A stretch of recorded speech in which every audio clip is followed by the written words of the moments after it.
kā pārstāt atlikt un sākt darīt. Projektā Tavā galvā mēs 15 minūtes runājam par situāciju, ko jūs esat iesūtījuši un meklējam tā risinājumus. Esmu Irina. Un es esmu Līga. Ikdienā mēs palīdzam cilvēkiem tikt galā ar situācijām, kurās viņi jūtās iestrēguši. Šodienas situācija. Man ir sava turisma aģentūra, atvēra to pirms 2 gadiem. Saprotu, ka attīstībai aktīvi jāvada Instagram un jāveido rīli. Bet man ir aizprostojums, gribu darīt kvalitatīvi. Tomēr vienmēr atduros pret virkni citu darbu, lai tikai netaisītu rīlus. Turklāt jau 2 mēnešus nevaru sagatavot saturu tīmekļa vietnei. Prokrastinējam. Aiziet laiks. Ai, cik patīstami! Es gribētu paspiest roku, iedot 5. I'm with you. Jā, tas ir normāli. Jā. Es to daru ļoti bieži. Ikdienā vienkārši esmu speciālists prokrastinācijā. Bet, jā. Bet te ir 2 lietas. Te nav tikai prokrastinācija, jo viens teikums ir pilnīgi tāds lukturis, ja? Gribās taisīt kvalitatīvi. Tātad, ja tas nav nopulēts līdz visām maliņām, tātad tas neeksistē. Mēs to nedaram, mēs rādam tikai... Klausies, es pat neietu te coachingā. Tu man burtiski tikko... Zini, kur es ietu? Tu man tikko stādi algoritmos. Okay. Ja runa ir tikai par kvalitāti, vienkārši aizmirstiet par to. Šobrīd nevienam nevajag super nopulētu saturu. Viss coaching sesija ir beigusies uz redzēšanos. No jums 100 eiro. Jā. Vēl viena lieta, ko te svarīgi būtu pieminēt, ka pat, ja jūs izdarīsiet perfekti, izcili, būs kāds, kam nepatiks. Jā. Un kurš vispār veltīs 1 sekundi un skrolēs tālāk, vai padomās, fuj, ko te viņi te iedomājas. Tā kā mēs parasti domājam, ka tas perfekcionisms un kvalitāte mūs pasargā no tā, lai justos kaut kādam mazvērtīgam vai ne gana labam, bet īstenībā nē. Mēs nevaram paredzēt citu cilvēku reakcijas. Bet man ļoti patika, tu pie analīzes, bet gribu pateikt, bija brīnišķīgs raidījums Latvijas sabiedriskajā televīzijā par influenceriem. Un jauniešiem lūdzu, visi arī vecāki cilvēki noskatieties, tur bija brīnišķīgi. Un viņi intervēja Gintu Valdmani, un viņa viena frāze, kas principā izsaka visu, tu gribi uzmanību, tu viņu dabūsi. 95% no tās būs negatīva. Tāpēc, ka visapkārt ir cilvēki, kam nepatiks, lai ko jūs darītu, tāpēc tagad mēs sākam runāt par tēmu, kā darīt un kā iemācīties nedomāt par to, ko teiks cilvēki. Jo vēl viena lieta, kas ir statistiski pierādīta, cilvēkiem ir pie vienas vietas, ko jūs darat vai nedarat. Viņi tāpat uzprojicēs savu kontekstu virsū un viņi nopaudīsies, ja viņi gribēs.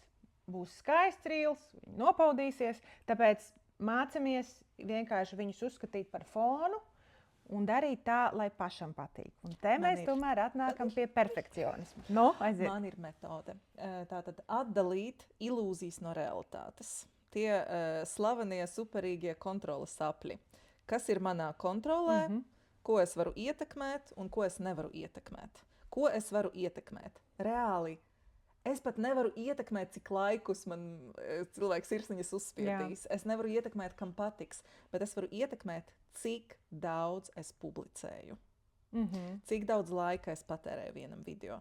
Jo vairāk laika jūs patērējat, jo mazāk jums gribēsies to darīt.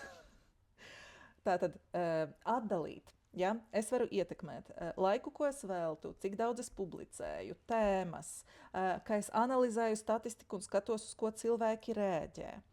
Ko es varu ietekmēt, es varbūt varu lūgt, uzspiest man sirsniņu, ja? Bet es nevaru ietekmēt viņu reakcijas, viņa domas, heita daudzumu, cik man klientu nāks īstenībā, es arī nevaru ietekmēt. Līdz ar to, ja mēs liekam mērķi kaut kādu sociāliem, mēs nevaram likt mērķi, es gribu tik daudz sekotājus. Jāliek procesuālie mērķi. Cik daudz satura es rādu, cik bieži es analizēju un cik bieži es uzlaboju savus rezultātus. Ja? Jo tas, ko mēs tiešā veidā varam ietekmēt. Jā, bet Tas ir atkal tāda mārketinga konsultācija, ja? Okay. Bet tomēr, ja mēs pieturamies pie risinājumiem, man aizķēra šeit jautājums, kā sākt darīt. Viens ir jau strādāt ar to, ka tu dari arī neperfekti, bet tu dari. Ja? Bet kā sākt darīt? Mani interesē, kāpēc viņi atliek. Kas tur notiek? Viens varētu būt, es neredzu, tāpēc, ka es nemāku radīt perfekti, bet atkal, es neticu. Es droši vien māku radīt perfekti, bet visticamāk, es negribu tam veltīt tik daudz laika un pūļu. Es gribu, lai jau man būtu šādi. Un vēl viens. To nodalīt. Es varbūt gribētu tik daudz laika un pūļu, ja būtu atdeve. Taisīt bez atdeves, vai bez tās atdeves, ko tu sagaidi, ir ļoti grūti. Un pašā sākumā visdrīzāk atdeve nebūs. Bet tas ir darbs ar ekspektācijām. Tad. Jā. Un ko tad mēs darām? Es parasti tad pārformulēju uz procesuāliem mērķiem. Tātad nevis mērķis kā rezultāts, entais sekotāju daudzums un entie pirkumi, bet mērķis, cik bieži es analizēju, cik daudz es publicēju, par kādām tēmām.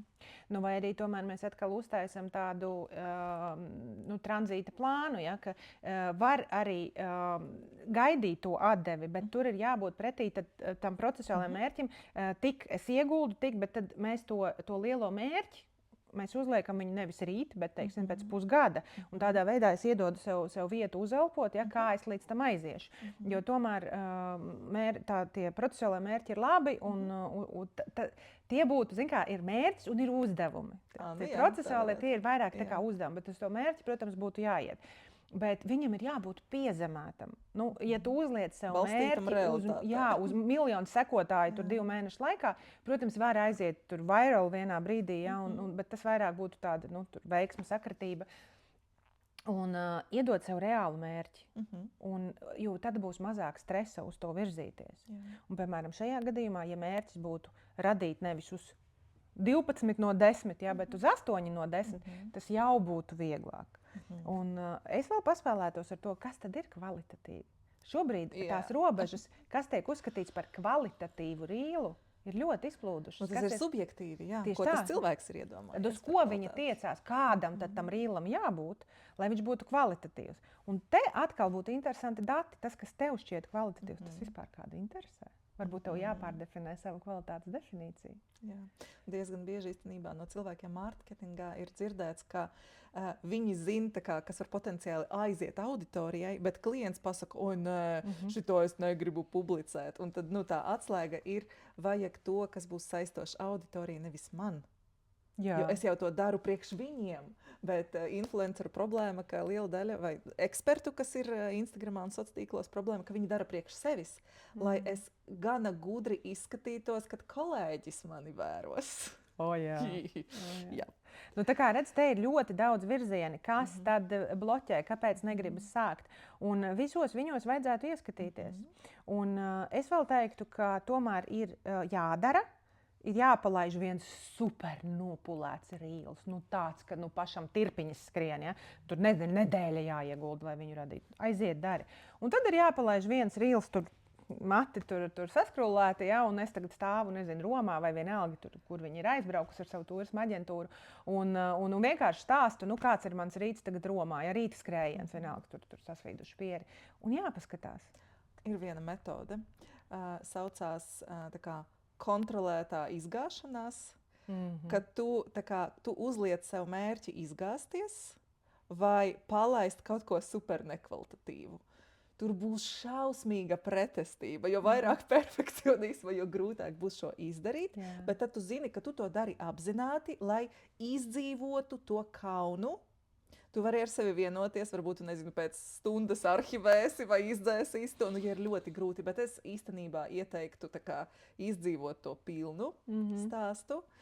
Un, ja tu pieradini savu psihi laist ārā nekvalitatīvu saturu, tad tev nebūs vairs tik bail pēc tam. Bet tur jāsaņemās. Es ticu, es to esmu darījusi, tas ir izaicinoši, bet tik ļoti atbrīvo pēc tam.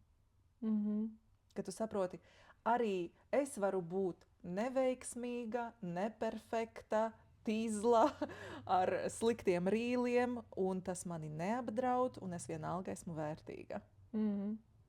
Nu jā, jo redz, te jau ir ļoti svarīgs arī tas konteksts. Bieži vien, ne jau tāpat vien viņi meklē to perfekcionismu. Kāpēc? Tātad tev ir vajadzīga atzinība kaut kāda. Es daru tikai tad, ja es saņemu atzinību. Nevis es daru, tāpēc, ka man ir vajadzīgs kaut kāda mērķa sasniegt. Un kāpēc? Kāpēc ir vajadzīga tā atzinība, kam tieši? Varbūt ir kaut kāds cits veids, kā tu vari saņemt to atzinību. Es nezinu, aizsūti to rīlu saviem labākajiem draugiem, tev ir savs rīlu čats. Ja tu saņem to atzinību tur, viņi saka, super, fine. Parasti ar to nepietiek, bet tad jāpaskatās, kāpēc tu to atzinību meklē. Tur arī varētu būt interesantas atbildes. Bet zini, ko man vēl gribētos? Iedot cilvēkam kaut ko taustām. Un, piemēram, nezinu, algoritmu, ar ko sākt, kā šim pieķerties. Kā viņam savu personīgo plāniņu, ja? Jā, bet cilvēks noskatās tagad šo mūsu video, un, jūs forši te parunājāt, bet ko man darīt? Mēs jau daudz diezgan, es teiktu, iedevām. Pirmkārtām ir jādefinē sava perfekcijas latiņa un jāatbild uz jautājumu, kāpēc tev to vajag. Tev vajag tev vai to vajag tavai auditorijai? Ja tu tomēr saproti... Vai to vajag tavam tētim, kuram tu gribi pierādīt, ka tavs darbs kaut ko nozīmē? Jā, tad pat taisno pie terapeita. Ar tēti, bez tēti vienalga. Jā, un tad es gan teiktu, ka tomēr ir jāsāk darīt. Un ir jāsāk laist tie rīli, atrodot to, kas ir vistuvāk tavai izpratnei par perfekcionismu, bet paņem tev tieši tik daudz laika, cik tu esi gatavs veltīt. Ja? Jo, kā es teicu, taisīt rīlu vienu nedēļu, tas nav normāli, tu skaidrs, viss izgāzīsies. Ja? Bet, piemēram, ja tu vari superīgu rīlu uztaisīt uz 8 no 10 pa 2 stundām, vajadzētu atrast ar sevi samierinājumu ar to, ka tas arī ir tas, ko es šobrīd varu izdarīt. Vai arī, jāpieņem sociālo tīklu menedžeris darbā. Ļoti... Jā, un šeit arī ir tāds foršais jautājums, ja ne jautājums, tad nedari. Negribi, nedari. Un tad parasti rodas pretestība, nē, man tomēr vajag, un tad paņemt šo un uz tās motivācijas braukt. Jā.